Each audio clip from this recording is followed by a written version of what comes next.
Hello दोस्तों, free classes पर आप सभी का फिर से स्वागत है। आज हम एनसीईआरटी क्लास 9 के विज्ञान विषय के विषय सूची के बारे में हम लोग देखेंगे। इस अध्याय में हमें क्या क्या पढ़ना है, इस पाठ में हमको क्या क्या सीखना है, उस बारे में हम लोग चर्चा करेंगे। अगर आप हमारे यूट्यूब चैनल फ्री क्लासेज पर जुड़े हुए हैं तो आप फ्री क्लासेज चैनल पे एक एनसीईआरटी क्लास 9 विज्ञान करके उसकी प्लेलिस्ट बनी हुई है। आप उस पर जाकर इन सभी अध्यायों के वीडियो को आप देख सकते हैं। बेहतर तरीके से समझाया गया है, आपको भी अच्छा लगेंगे और लाइन वाइज वहाँ पे पढ़ाया गया है। तो आइए इसमें हम देखते हैं कि हमें क्लास 9 में कक्षा 9 में किस किस विषयों को अध्यायों को पढ़ना है, उसे हम लोग देखते हैं। तो हमारा पहला अध्याय है हमारे आसपास के पदार्थ। तो हमारे आसपास के क्या क्या पदार्थ हैं उसके बारे में हम लोग सीखेंगे।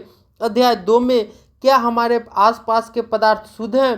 तो अध्याय 2 में हम देखेंगे कि हमारे आसपास में जो पदार्थ है वह शुद्ध है या नहीं है। शुद्ध पदार्थ हैं तो कौन कौन से हैं, अशुद्ध पदार्थ हैं तो कौन है, इन सबों के बारे में हम लोग चर्चा करेंगे। अध्याय 3 में हम लोग परमाणु और अणु के बारे में चर्चा करेंगे। परमाणु क्या होते हैं, अणु क्या होते हैं, कैसे परमाणु मिलकर अणु बनते हैं, अणु मिलकर कोई पदार्थ का निर्माण करते हैं, इन सभी चीज़ों पर अब विस्तृत से हम लोग जानकारी हासिल करेंगे।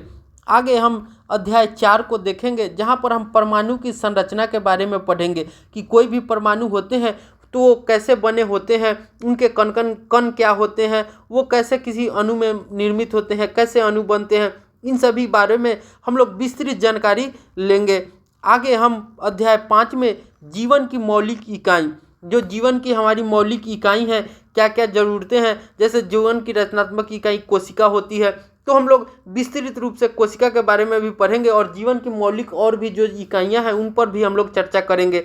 आगे हमारा अध्याय 6 ऊतक के बारे में हम लोग पढ़ेंगे, जिसे हम लोग अंग्रेजी में टिश्यू भी कहते हैं, तो उसको भी हम लोग देखेंगे कि टिश्यू क्या होते हैं, ऊतक क्या होते हैं।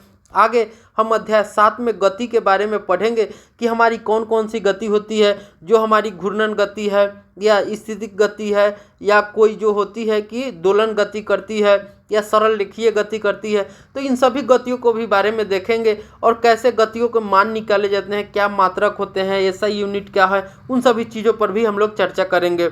अध्याय 8 में हम बल तथा गति के नियम के बारे में पढ़ेंगे कि बल का नियम क्या होता है, बल किसे कहते हैं, गति का नियम क्या है, इन सभी बिंदुओं पर भी हम विस्तृत चर्चा करेंगे और जानकारी लेंगे।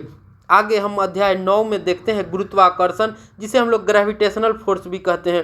तो कोई भी पदार्थ जब पृथ्वी अपने अंदर किसी चीज़ पे खींचती है तो उस पर गुरुत्वीय बल लगता है। तो इन सब चीज़ों के बारे में भी हम लोग एक एक लाइन करके विस्तृत जानकारी हासिल करेंगे। आगे हम अध्याय 10 में कार्य तथा ऊर्जा के बारे में पढ़ेंगे कि कार्य क्या होते हैं, ऊर्जा क्या होती है, कार्य का SI मात्रक क्या है, ऊर्जा का SI मात्रक क्या है, कार्य में किन किन चीज़ों का जो होता है कि अभिलाक्षणिक लक्षण है, ऊर्जा क्या होते हैं, इन सब चीज़ों को भी हम लोग देखेंगे। अध्याय 11 में हम ध्वनि के बारे में पढ़ेंगे और अध्याय 12 में हम लोग खाद्य संसाधनों में सुधार, जो हमारे खाद्य सामग्री है तो उसमें हम क्या सुधार कर सकते हैं, बेहतर कैसे कर सकते हैं, इन चीज़ों के बारे में भी हम जानकारी हासिल करेंगे और बेहतर तरीके से पढ़ेंगे और हर चीज़ों को सीखेंगे, ताकि हमारे आने वाले जो एग्ज़ाम है उनमें हमें बहुत ही सहयोग हो और जो क्वेश्चन पूछा जाए, प्रश्नों पूछा जाए, उसको हम लोग बेहतर तरीके से उत्तर दे पाएँ।